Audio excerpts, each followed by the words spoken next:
Hi everybody! Okay, so this video is going to be on postmodernism, what postmodernism is, what modernism is, and which one I agree with. Modernism more specifically describes the modernist movement and its set of cultural tendencies and array of associated cultural movements originally arising from wide-scale and far-reaching changes to Western society, thus dominating the late 19th and early 20th centuries, more precisely from 1880 to 1965. It was also known in French as the avant-garde movement, translating to advance guard in English. It was a name which originated within the army, however it was given to the daring and innovative politicians, theorists, and artists of its movement, who dared to challenge realism norms. The French name was particularly important as it was the fountain from which Western art was born. All famous authors, playwrights, poets, and artists, sculptors, all of them were from France mainly. And one of the most famous movements to be born from modernism was in fact surrealism, which was a movement based within the arts. Its main aims, they say, were rejection and détournement of tradition, a lens to false harmony and coherence, pragmatic modernist architecture, and counter-consumerism and mass culture. The rejection of tradition was in fact more than contradicting. As T.S. Eliot said, we shall often find that not only the best but the most individual parts of a poet's work may be those in which the dead poets, his ancestors, assert their immortality most vigorously.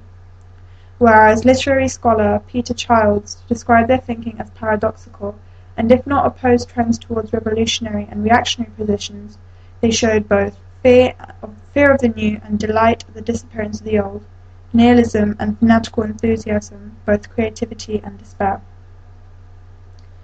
So that's modernism, but postmodernism is a little bit more complicated.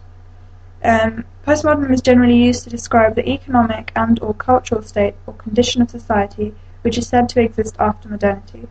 Its definitions range from a view that social and cultural reality, as well as social science, is a human construction, or even that it's a term that first appeared in architectural criticism in the 1960s, which referred to it as a unified international style of modernism which had been redrafted to suit the masses. In fact, some people even describe it as literally just after now, because they believe modernity and postmodernity overlap each other, that they're almost the same thing. So that's quite confusing to me, at least. Postmodernity is said to have two stages or phases. The first phase occurred during the end of the modern period and kind of overlapped. So there's a hairline overlap between the two, which makes them almost similar but very hard to detach from one another. The second phase is more commonly known as the digital phase, due to the technological advances made during this period. So the TV, the internet, mobile phones, iPads, all these things that we have now, they weren't around in the first phase. Characteristics of the postmodern movement include rejection of all widespread truths or narratives. So you may find that a lot of postmodernists are actually quite, they're atheists instead of believing in a religion, instead of being, I can't remember the word is, instead of being,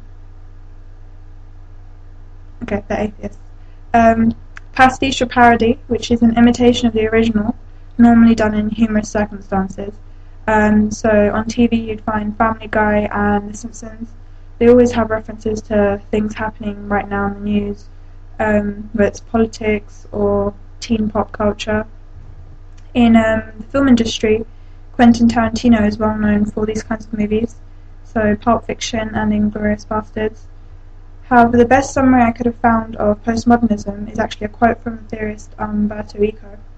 He says, "We could say that every age has its own postmodern, just as every age has its own form of mannerism. In fact, I wonder if postmodern is not simply the modern name for manierismus. I believe that every age reaches moments of crisis like those described by Nietzsche in the second of the Untimely Considerations, on the harmfulness of the study of history, and the sense that the past is restricting, smothering, almost blackmailing us."